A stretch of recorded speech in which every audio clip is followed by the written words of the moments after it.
Hi everybody, it is Wednesday, July 17th, 2013. Thanks for stopping by. Now, Trayvon Martin was shot to death by George Zimmerman.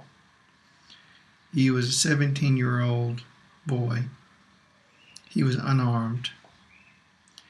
According to the people, the vocal analysts who've analyzed the audio tape, it was his voice screaming for help.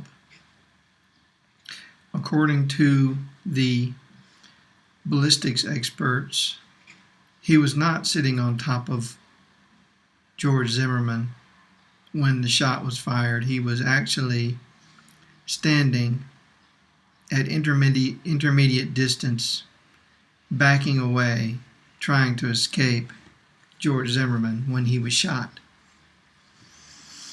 Now this is just the determination of the ballistics experts. That is their best guess as to where he was and what was happening when he was shot. This is just the best guess of the vocal analysts who analyze the audio. Now, a lot of people say that none of us were there, we can't know what happened. And to an extent, that's true. We weren't there. We can't know exactly what happened. Although there were witnesses. There were people. There was a girl who was talking to Trayvon who heard part of what happened.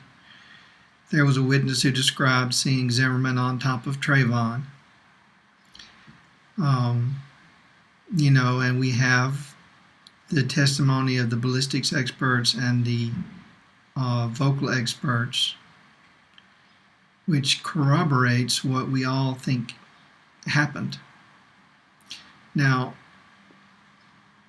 all of that may leave some doubt in our minds, but we all know the basics of what happened. There's no dispute that George Zimmerman shot Trayvon Martin. There's no dispute that George Zimmerman confronted Trayvon Martin, although he did lie about it in court, or to investigators at least. He did lie and say that Martin confronted him as he was trying to get away. We know that's a lie. He lied and said that he shot Martin while Martin was sitting on top of him. We know that's a lie. That's pretty much impossible to do, according to the police and the experts. And those were just two of the lies that Zimmerman told to investigators and/or the court. He lied to the court as well. Perjured himself. Now, we also know that Zimmerman is accused of molesting his cousin for over 10 years. We know that Zimmerman is accused of abusing his wife. We know that Zimmerman is accused by many people of being a racist or a white supremacist. We know that children from that neighborhood have come forth to say they were harassed by Zimmerman because of their color, that one of his co-workers has come forth to say he was harassed by Zimmerman because of his color. We know that Zimmerman's mother is an open racist. We know that Zimmerman had called the police dozens of times in the past month. And every single time it was a false alarm. And every single time it was an African American either walking or driving through his neighborhood. Every single time. So these are just things that are not in dispute. We know beyond a shadow of a doubt that Zimmerman grabbed a gun and went hunting for Trayvon Martin. He stalked him, he followed him, he chased him, he confronted him with a gun.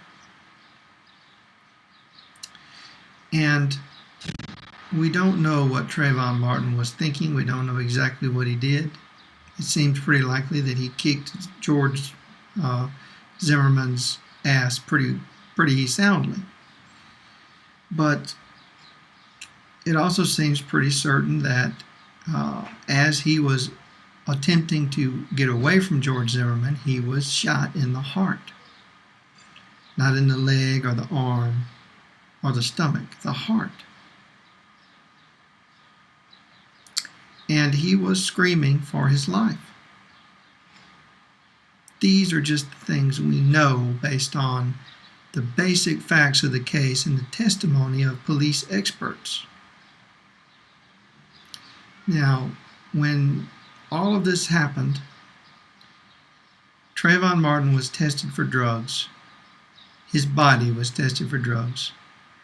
His criminal record was checked. George Zimmerman was not. He was not treated as a suspect. He was not tested. His criminal record was not looked up, which he does have, by the way. He does have a criminal record, unlike Trayvon Martin. Now, he was allowed to go for 44 days. And the only reason why he was ever investigated, even, is because of massive protest. And, not only was Trayvon Martin's body tested for drugs, but the media dragged him through the mud and said, why was he wearing this? Why was he wearing that? Why wasn't he a thug? Zimmerman's brother got on TV and had the gall to suggest that Zimmerman was going to get guns, and that was bad. I mean, can you imagine that? After his own brother shot Trayvon Martin to death, he's going to drag Trayvon Martin's name through the mud by suggesting, based on nothing, that he was going to go and get guns. You can't make this stuff up. And so when I go on Facebook or YouTube and I say this is an outrage and this is wrong, and people get very angry at me about that and say, well, what was Trayvon Martin even doing in that gated neighborhood? If he hadn't been there, he'd be fine, wouldn't he? That just sort of shows you what's going on here, doesn't it? It shows you the ingrained racism that can say, I'm sorry that your son was just murdered, but what was he wearing? Did he deserve it? Was he wearing khaki pants and a sweatshirt like Trayvon Martin? Because if so, he deserved it. Was he walking home through his own neighborhood? Because if so, he deserved it. He deserved to be tracked and shot by a psychopath racist who may be molesting his cousin and beating his wife. That guy's the victim. The molester, beater, murderer is the victim, and your son is the thug because he was wearing khaki pants and a sweatshirt, and he was out after dark, and it was raining, and that's very suspicious. And oh yeah, I forgot to mention that your son is black. That's just what it is, isn't it? Because Trayvon Martin doesn't have any ground to stand on. He can't stand his ground because the ground belongs to the white people, not to Trayvon Martin. He doesn't deserve to even be in the gated community where he lives. And now, of course, after all of this has happened, one of the 6 white female jurors, not 12 male and female, white and black, but 6 white women got on TV and said, poor George, he killed that colored boy. Poor George. I would let him be on my neighborhood watch as long as he doesn't do the same thing again, because he learned his lesson.